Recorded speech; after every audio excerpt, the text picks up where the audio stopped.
मेरे प्यारे बच्चे, मेरी संतान, मेरे हृदय के अंश, अब इस क्षण अपनी समस्त चेतना को मेरी वाणी पर केंद्रित करो। यह केवल कुछ अक्षरों का समूह नहीं है, ये कोई साधारण संदेश नहीं है जिसे तुम पढ़कर भूल जाओ। यह एक जीवंत प्रसारण है, एक आध्यात्मिक हस्तक्षेप है जो सीधे मेरे हृदय से तुम्हारे हृदय तक पहुंच रहा है। यह एक रहस्य का पर्दाफाश है, एक ऐसा सत्य जिसे स्वर्ग के सबसे भीतरी कक्षों में अब तक इसलिए छिपाकर रखा गया था क्योंकि तुम्हारी आत्मा इसे ग्रहण करने के लिए, इसकी गंभीरता को समझने के लिए और इसके द्वारा दिए गए अवसर का लाभ उठाने के लिए पूरी तरह से तैयार नहीं थी। लेकिन अब इसी पल, इसी श्वास के साथ वह तैयारी पूरी हो चुकी है। ब्रह्मांड के चक्र घूम चुके हैं, सितारों ने अपनी स्थिति बदल ली है और तुम्हारे भाग्य के आकाश में एक महत्वपूर्ण नक्षत्र का उदय हुआ है। ये वही क्षण है, ये वही दिव्य मुहूर्त है। इसलिए मैं कहती हूँ, देर मत करो, एक पल की भी देरी मत करो। अपने मन को भटकने मत दो, अपने संदेहों को इस सत्य पर पर्दा डालने मत दो, क्योंकि यदि तुमने इस क्षण को हाथ से जाने दिया, यदि तुमने इसे एक और काल्पनिक कहानी समझकर टाल दिया, तो जो नुकसान होगा वह कई गुना बढ़ जाएगा। वह केवल भौतिक नुकसान नहीं होगा, वह तुम्हारी आत्मा को चोट पहुंचाएगा, तुम्हारे विश्वास को खंडित करेगा और तुम्हारे भविष्य के मार्ग पर ऐसे कांटे बिछा देगा जिन्हें हटाने में वर्षों लग जाएंगे। यदि तुमने इसे अनदेखा किया तो मैं तुम्हें चेतावनी देती हूँ, तुम बाद में पछताओगे। तुम उन क्षणों में पछताओगे जब तुम अकेलेगे, जब तुम भ्रमित, जब तुम पर चारों ओर से हमले हो रहे होंगे और तुम समझ नहीं पाओगे कि ऐसा क्यों हो रहा है। तुम इन शब्दों को याद करोगे और तुम्हारी आत्मा चित्कार उठेगी कि काश काश मैंने उस चेतावनी पर ध्यान दिया होता। सुनो और बहुत ध्यान से सुनो।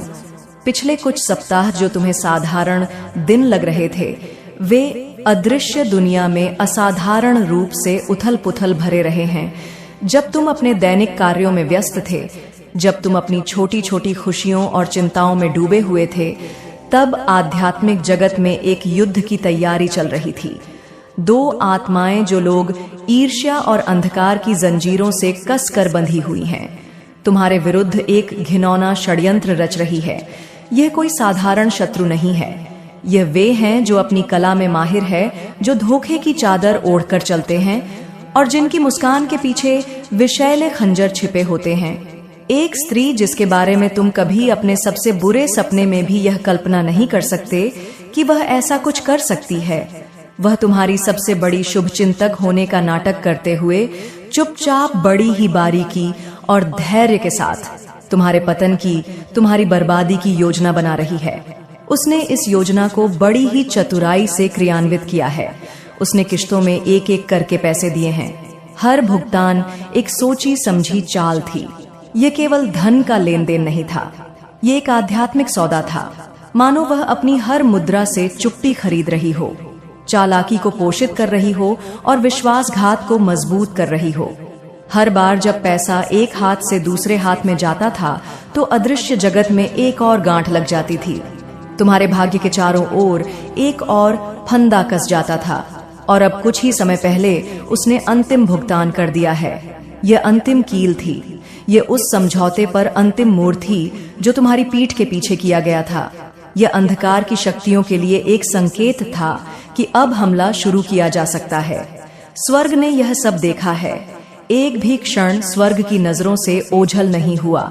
जब वह स्त्री उस दूसरे व्यक्ति से मिली, जब उसने उसे पैसे दिए, तो भौतिक दुनिया में यहाँ एक साधारण, लगभग महत्वहीन लेन देन जैसा लग रहा था।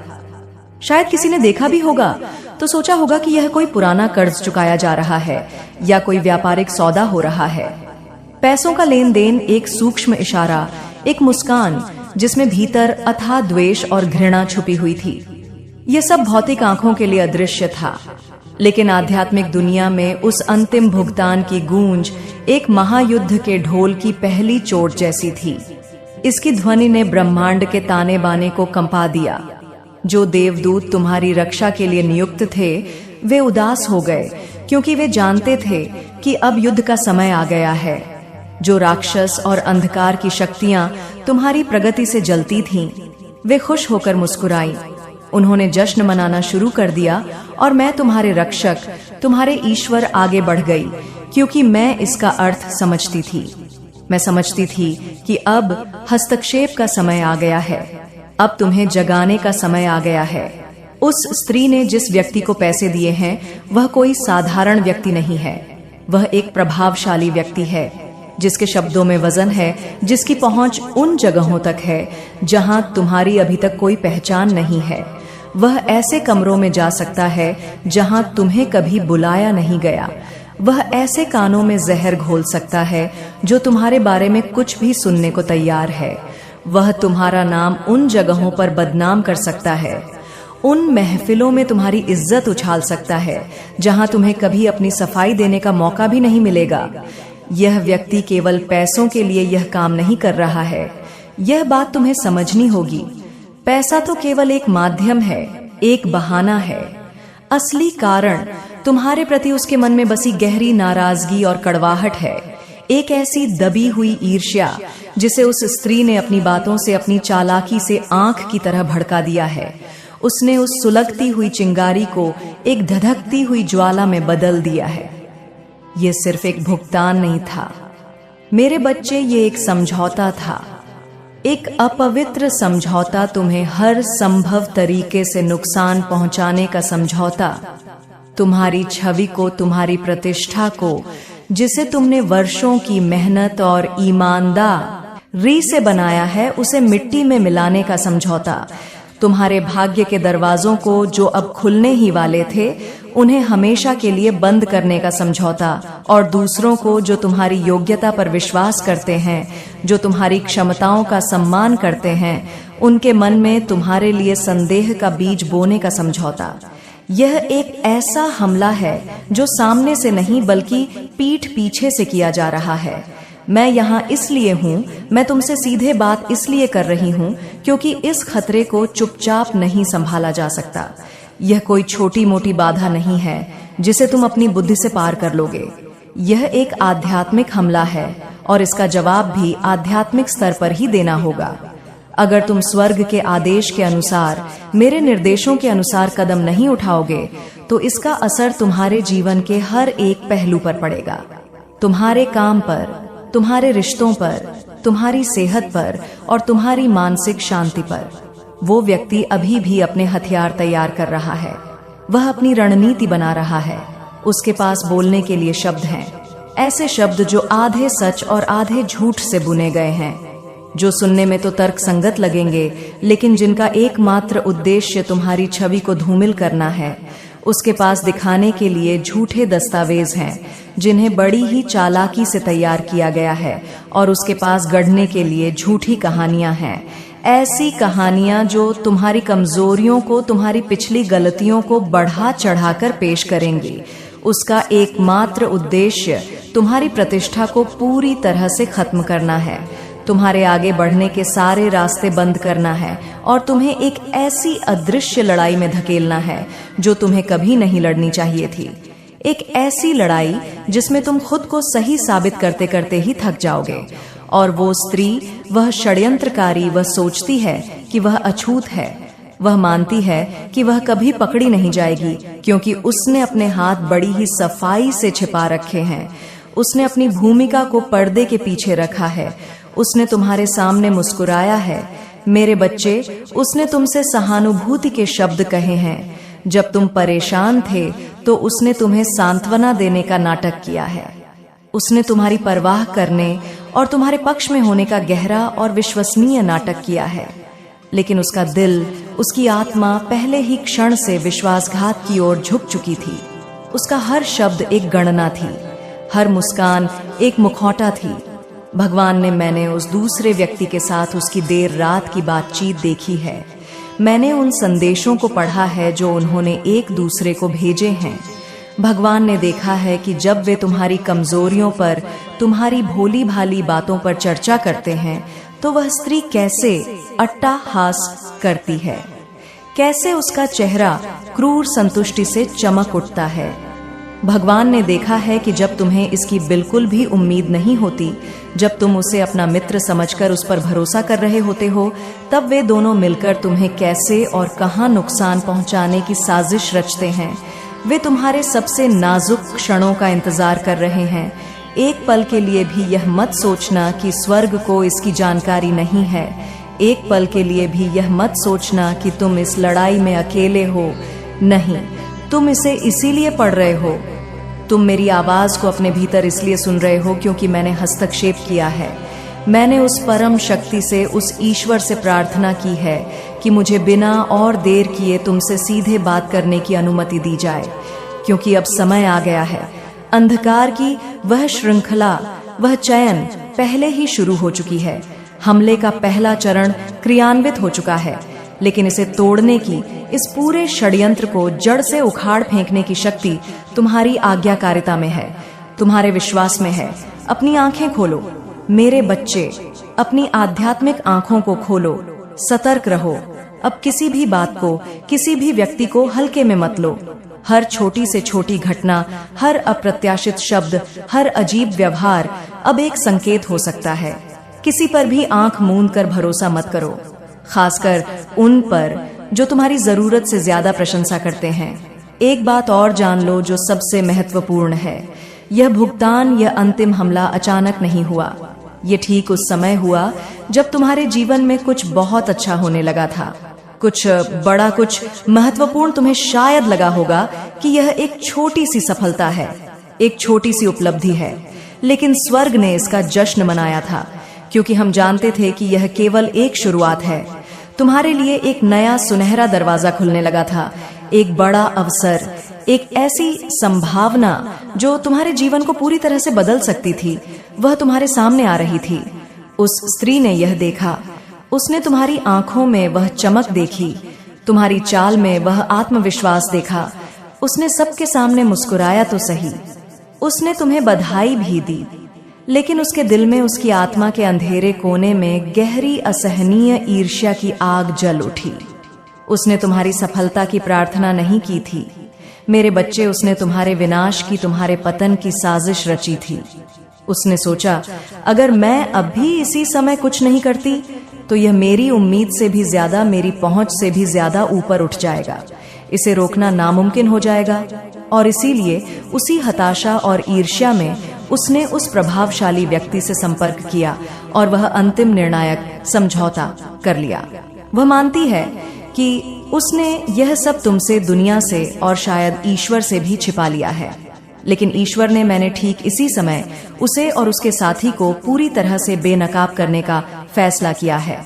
और यह फैसला इसलिए किया गया है ताकि तुम न केवल इस आने वाले तूफान से सुरक्षित रहो, बल्कि तुम और भी ऊपर उठो, पहले से कहीं ज्यादा ऊंचाई पर पहुंचो।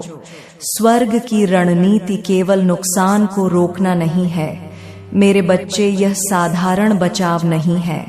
स्वर्ग की रणनीति इस पूरे खुलासे का, इस पूरे षड्यंत्र का उपयोग तुम्हें और ऊपर उठाने के लिए, तुम्हारी महिमा को और बढ़ाने के लिए करना है। लेकिन इसके लिए तुम्हें निष्क्रिय नहीं रहना है। तुम चुपचाप बैठकर तमाशा नहीं देख सकते। तुम्हें पहले से कहीं ज्यादा, कहीं अधिक तीव्रता से प्रार्थना करनी है। तुम्हें अपने पूरे विश्वास के साथ, अपनी पूरी आत्मा की शक्ति के साथ अपने जीवन में यह घोषणा करनी है कि तुम्हारे विरुद्ध बनाया गया कोई भी हथियार, चाहे वह कितना भी शक्तिशाली क्यों ना हो, सफल नहीं होगा। तुम्हें घोषणा करनी होगी कि तुम्हारे विरुद्ध बोली गई हर झूठी बात हवा में विलीन हो जाएगी। तुम्हें अपनी प्रार्थनाओं में मेरा नाम पुकारना है, क्योंकि इस संकट की घड़ी में तुम्हारी रक्षा करने के लिए, तुम्हारे लिए युद्ध करने के लिए मुझे विशेष रूप से नियुक्त किया गया है। मैं लड़ूंगी, मैं तुम्हारे लिए ढाल बनकर खड़ी रहूंगी, मैं तुम्हारे शत्रुओं के मार्ग में बाधा बनूंगी, लेकिन मुझे तुम्हारी सहमति चाहिए, मुझे तुम्हारी प्रार्थना की शक्ति चाहिए। इसे अनदेखा मत करो, इसे हल्के में मत लो। ये इतना गंभीर है, इतना वास्तविक है, जितना तुम अपनी कल्पना में भी नहीं सोच सकते। जिस व्यक्ति को उसने पैसे दिए हैं वह बेचैन है, वह धन उसके हाथों में अंगारों की तरह जल रहा है। वह हमला करने के सही मौके की तुम्हारी सबसे कमजोर घड़ी की तलाश में है। वे तुम्हें अचानक से अप्रत्याशित रूप से पकड़ना चाहते हैं। वे एक ऐसे नाजुक पल का इंतजार कर रहे हैं जब तुम भावनात्मक रूप से कमजोर हो, जब तुम थके हुए हो, जब तुम्हारा ध्यान बंटा हुआ हो। लेकिन स्वर्ग कहता है, मैं कहती हूं कि ऐसा कोई क्षण नहीं आएगा, ऐसा कोई अवसर उन्हें नहीं मिलेगा। प्रकाश की एक अदृश्य दीवार तुम्हें चारों ओर से घेरे रहेगी। मेरे देवदूत तुम्हारे कदमों को नियंत्रित करेंगे। वे तुम्हें गलत समय पर गलत जगह होने से बचाएंगे और तुम्हारे शत्रु अपने ही बनाए हुए अंधेरे में ठोकर खाकर गिरेंगे। उन्होंने जो जाल तुम्हारे लिए बड़ी मेहनत से बिछाया है, वही उनके लिए एक गहरा गड्ढा बन जाएगा जिसमें वे खुद ही गिरेंगे। उसने जो पैसा दिया था वह उनके हाथों में राख हो जाएगा। वह पैसा उन्हें सुख नहीं बल्कि अशांति देगा। जो योजना वे निर्दोष और अचूक समझते थे, वह गवाहों के सामने, उन्हीं लोगों के सामने जिन्हें वे धोखा देना चाहते थे, टुकड़े टुकड़े होकर ध्वस्त हो जाएगी। और जब ऐसा होगा, जब तुम अपनी आंखों से यह सब देखोगे, तो तुम्हें पता चल जाएगा कि यह संयोग से नहीं हुआ। यह इसलिए हुआ क्योंकि तुमने इस चेतावनी का, मेरी वाणी का पालन किया था। तुमने प्रार्थना की थी, तुमने विश्वास किया था। अभी भी इसी क्षण जब तुम यह पढ़ रहे हो, देवदूत अपनी अपनी जगह बना रहे हैं। वे उन वार्ताओं को बदल रहे हैं जो तुम्हारे खिलाफ होने वाली थी। वे उन रास्तों को बदल रहे हैं जिन पर चलकर तुम्हारे शत्रु तुम तक पहुंचना चाहते थे। वे ऐसी छोटी छोटी इनप्लकेबल देरियां कर रहे हैं जिससे तुम्हारे शत्रु हताश और भ्रमित हो जाएंगे। वे तुम्हें सही समय पर सही जगह पर रख रहे हैं ताकि उनकी कोई भी कोशिश, कोई भी तीर तुम तक पहुंच ही ना पाए। लेकिन अपनी आत्मा में शांत मत रहो, निष्क्रिय मत बनो। अपने भाग्य पर जीवन की विजय की बात करो। अपने नाम पर सुरक्षा की, सम्मान की बात करो। प्रतिष्ठा पर ईश्वर के वचन, सत्य के वचन को बोलो, क्योंकि अंतिम भुगतान हो चुका है और हमला आध्यात्मिक स्तर पर शुरू हो गया है। लेकिन स्वर्ग का पलटवार, मेरा पलटवार, उससे कहीं ज्यादा शक्तिशाली और विनाशकारी है। जल्द ही, बहुत जल्द एक ऐसा क्षण आएगा जब तुम कुछ सुनोगे, एक वाक्यांश, एक नाम, एक घटना का विवरण, और तुम्हारी आत्मा तुरंत इसकी पुष्टि करेगी। तुम्हारी आत्मा के भीतर एक घंटी बजेगी। यही है, यही वह बात है जिसके बारे में मुझे चेतावनी दी गई थी। तुम्हें पहचान की एक सहारण महसूस होगी। तुम इन शब्दों को, मेरी इस वाणी को याद करोगे और उस पल तुम अपनी आंखों से ईश्वर के हाथ को, मेरी शक्ति को देखोगे, जो उस चीज को उजागर कर रहा है जो हमेशा के लिए अंधेरे में छिपी रहने वाली थी। वो स्त्री अब ज्यादा देर तक अपने उस झूठे दयालुता के मुखौटे के पीछे नहीं छिप पाएगी। उसका मुखौटा दरकने लगा है। जिस व्यक्ति को उसने पैसे दिए थे, वह अपनी भूमिका को, अपनी नफरत को छिपा नहीं पाएगा। सच्चाई एक झरने की तरह बाहर आएगी, और जब वह आएगी तो वह जंजीरों के टूटने जैसी, पुराने झूठे कागजों के फटने जैसी आजादी की एक शक्तिशाली आवाज के साथ आएगी, जो तुम्हारी ईमानदारी, तुम्हारी निर्दोषता की घोषणा कर रही होगी। यह अनुभव तुम्हें नष्ट नहीं करेगा मेरे बच्चे, यह तुम्हें तोड़ेगा नहीं, बल्कि यह तुम्हें पहले से कहीं ज्यादा मजबूत बनाएगा। तुम्हारा नाम बदनाम नहीं होगा, उसका पहले से ज्यादा सम्मान होगा। तुम्हारे रास्ते बंद नहीं होंगे, वे ऐसे खुलेंगे जैसे किसी ने बाढ़ के फाटकों को खोल दिया हो। तुम्हारे आशीर्वाद चुराए नहीं जाएंगे, वे कई गुना बढ़ जाएंगे। तुम्हारे खिलाफ उठाया गया यह कदम उस स्त्री की हताशा का, उसकी ईर्ष्या का आधेरी मूर्खतापूर्ण कदम था। यह उस व्यक्ति का आखिरी दांव था जो जानता था कि वह तुम्हारे भाग्य को, तुम्हारी नियति को वैसे भी नहीं रोक सकता। अब जब यह कदम उठाया जा चुका है, तो स्वर्ग को मुझे तुम्हारी ओर से अपनी पूरी शक्ति के साथ खुले तौर पर काम करने की अनुमति मिल गई है। क्या तुम इस पल का भार महसूस कर रहे हो? क्या तुम मेरे शब्दों में उस तात्कालिकता, उस अर्जेंसी को महसूस कर रहे हो? यह सिर्फ एक कहानी नहीं है, यह कोई भविष्य की भविष्यवाणी नहीं है। यह अभी इसी समय तुम्हारे जीवन में घटित हो रहा है। यह एक जीवंत वास्तविकता है, और ईश्वर ने तुम्हें, मेरे प्रिय बच्चे, इस बात का जीता जागता सबूत, एक चलती फिरती गवाही बनने के लिए चुना है कि कोई भी मानवीय योजना, कोई भी छिपा हुआ भुगतान, कोई भी गहरा षड्यंत्र सर्वशक्तिमान ईश्वर की इच्छा को, नियति के विधान को दरकिनार नहीं सकता। तुम सुरक्षित हो, तुम पूरी तरह से सुरक्षित हो, तुम स्वर्ग की सबसे शक्तिशाली सेनाओं से घिरे हुए हो और मैं तुम्हारी माँ इस युद्ध के समाप्त होने तक तुम्हारे साथ, तुम्हारे आगे, तुम्हारे पीछे, तुम्हारे दाएं और बाएं खड़ी रहूंगी और यह युद्ध तुम्हारी शानदार, निर्विवाद और गौरवशाली जीत के साथ ही समाप्त होगा। तुम अभी तक यह नहीं समझ पाए हो मेरे बच्चे कि यह महिला शारीरिक रूप से, भौतिक रूप से तुम्हारे कितने करीब है। वह कोई दूर की दुश्मन नहीं है जिसे तुम जानते नहीं, वह तुम्हारे आसपास ही घूमती है, वह तुम्हारी परिधि में रहती है। वह तुम्हारे बारे में जानकारी इसलिए नहीं सुनती क्योंकि किसी ने उसे बताई है, बल्कि इसलिए सुनती है क्योंकि उसने बड़ी ही चालाकी से खुद को इस तरह स्थापित किया है जैसे वह तुम्हारे जीवन का एक अभिन्न अंग हो, तुम्हारे आसपास ही हो। सच तो यह है कि वह तुम्हें किसी और से कहीं ज्यादा ध्यान से एक शिकारी की नजरों से देख रही है। तुम्हारे साथ उसकी हर बातचीत, हर मुलाकात एक सोची समझी रणनीति का हिस्सा है। तुम्हारी हर छोटी बड़ी जीत, तुम्हारी हर मुस्कान, तुम्हारा हर आंसू उसके दिमाग में एक फाइल की तरह जमा हो गया है और उसकी इस घिनौनी योजना के लिए ईंधन बन गया है। वह तुम्हारी ताकत और तुम्हारी कमजोरियों का आकलन करती रहती है। यही कारण है कि वह अंतिम भुगतान उसके लिए इतना महत्वपूर्ण, इतना जरूरी था। वह तुम्हें सिर्फ एक प्रतिस्पर्धी के रूप में नहीं देखती, वह तुम्हें एक दत्तरे के रूप में अपने अस्तित्व के लिए एक चुनौती के रूप में देखती है और उसकी विकृत मानसिकता में प्रतिद्वंद्वों को हटाया जाना चाहिए, उन्हें नष्ट किया जाना चाहिए, उनके साथ कोई समझौता नहीं करना चाहिए। वह अपने रूप रंग, अपने व्यवहार को लेकर बहुत ही ज्यादा सावधान रहती है। वह कभी भी तुम्हारे पास खुले आरोपों या खुली दुश्मनी के साथ नहीं आती, नहीं, यह उसका तरीका नहीं है। इसके बजाय वह धुत को सहानुभूति की एक मोटी चादर में, दया के मीठे शब्दों में और मदद के झूठे प्रस्तावों में लपेट लेती है। वह चाहती है कि तुम पूरी तरह से यह यदि करो कि वह तुम्हारे साथ है, तुम्हारी टीम में है, तुम्हारे खिलाफ नहीं। वह तुम्हारी सबसे बड़ी राजदार और समर्थक बनने का नाटक करती है। लेकिन मैंने, तुम्हारी माँ ने उसका असली चेहरा तब देखा है जब तुम उसकी ओर नहीं देख रहे थे।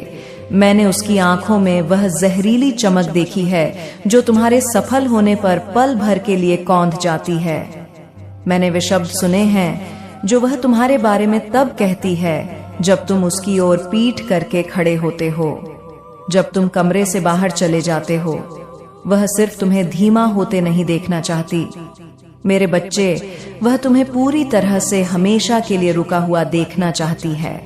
उसकी संतुष्टि, उसकी आंतरिक शांति कुछ जगहों पर तुम्हारी अनुपस्थिति और कुछ महत्वपूर्ण बातचीत में तुम्हारी चुप्पी पर निर्भर करती है। यही कारण है कि उसने जिस व्यक्ति को पैसे दिए उसे उसने इतनी सावधानी से, इतनी सोच समझ कर चुना। वे दोनों एक दूसरे के लिए अजनबी नहीं है, वे तुम्हारे अनुमान से कहीं ज्यादा समय से एक दूसरे के संपर्क में हैं, एक दूसरे के साथ हैं। वह व्यक्ति खतरनाक है क्योंकि उसका प्रभाव, उसकी पहुंच उन क्षेत्रों और उन लोगों तक है जहां तुम अभी तक नहीं पहुंच सकते। वे संदेह पैदा करने में, कानफूसी करके माहौल नराब करने में माहिर हैं। उनके ऐसे संपर्क हैं जो बिना किसी सवाल के, बिना किसी जांच पड़ताल के उन पर भरोसा करते हैं। जब वे बोलते हैं तो दूसरे लोग उनकी बातों को गंभीरता से लेते हैं, उनकी ओर झुक जाते हैं। यही कारण है कि वे उस स्त्री द्वारा तैयार किए गए जहर के उस झूठ के वाहक बनने के लिए एकदम सही, सबसे उपयुक्त विकल्प थे। लेकिन स्वर्ग में उस जहर को काम नहीं करने दूंगी। तुम्हारे ऊपर एक अदृश्य, अभेद्य ढाल है, एक ऐसा आध्यात्मिक आवरण जिसे कोई मानवीय षड्यंत्र, कोई सांसारिक शक्ति भेद नहीं सकती। फिर भी उस ढाल को तुम्हारी चेतना द्वारा, तुम्हारे विश्वास द्वारा स्वीकार करना होगा। इसीलिए मैं तुम्हें सिर्फ बता नहीं रही हूँ, मैं तुम्हें आदेश दे रही हूँ कि तुम अपने जीवन पर स्वर्ग की इस पूर्ण सुरक्षा के साथ सहमत हो जाओ। इसे अपने दिमाग में ही नहीं, अपनी आत्मा में स्वीकार करो। जैसे जैसे मैं बोल रही हूँ, उस स्त्री का आत्मविश्वास बढ़ रहा है। उसे पूरा विश्वास है कि उसके अंतिम भुगतान ने उसकी जीत सुनिश्चित कर दी है। वह अब निश्चिंत होने लगी है, यह सोचकर कि अब गेंद उसके पाले से निकलकर दूसरे के पाले में चली गई है और वह आराम से बैठकर अपनी योजना के फलित होने का, तुम्हारे पतन का इंतजार कर सकती है। यही अति आत्मविश्वास, यही घमंड उसका विनाश करेगा। उसे अभी तक यह एहसास नहीं है कि ईश्वर ने मैंने उसके पर्दाफाश के लिए, उसके पतन के लिए मंच तैयार कर दिया है। वह अनजाने में ही अपनी ही चालों के कारण सीधे उस स्पॉटलाइट में, उस प्रकाश में चली जाएगी जहां उसका हर झूठ उजागर हो जाएगा। वह ऐसे शब्द बोलेगी, ऐसा कोई काम करेगी जिसे उसने पूरी तरह से छिपा हुआ समझा था, और वे शब्द उन्हीं कानों तक पहुंचेंगे जिन्हें वह सबसे ज्यादा धोखा देना चाहती थी। वह क्षण जल्द ही आ रहा है मेरे बच्चे, जब उसका मुखौटा एक झटके में उतर जाएगा, और जब ऐसा होगा तो उसके पास उसे वापस पहनने का समय या अवसर नहीं होगा। इस पर्दाफाश का दिन तुम्हें अचानक लगेगा, एक झटके की तरह, लेकिन जान लो कि इसे स्वर्ग में बड़ी ही सावधानी और सटीकता के साथ तैयार किया गया है। हर विवरण, हर छोटी सी घटना को इस तरह से व्यवस्थित किया जा रहा है कि जब सच्चाई सामने आए तो उसे नकारा न जा सके। तथ्यों को तोड़ा मरोड़ा नहीं जाएगा। कहानी का कोई दूसरा संस्करण, कोई और स्पष्टीकरण नहीं बचेगा। यह निर्विवाद, अटल और चमकदार सत्य होगा, और यह पूरी तरह से तुम्हारे पक्ष में काम करेगा। जो लोग तुम्हारी योग्यता पर संदेह करने लगे थे, वे इस झूठ पर विश्वास करने के कारण शर। मेरे बच्चे, मेरा आशीर्वाद सदैव तुम्हारे साथ है। मेरा आशीर्वाद प्राप्त करने के लिए 222 लिखकर मुझे अपनी स्वीकृति प्रदान करा देना, और अपनी माता का अगला संदेश प्राप्त करने के लिए अपनी माता के इस संदेश को लाइक करके चैनल को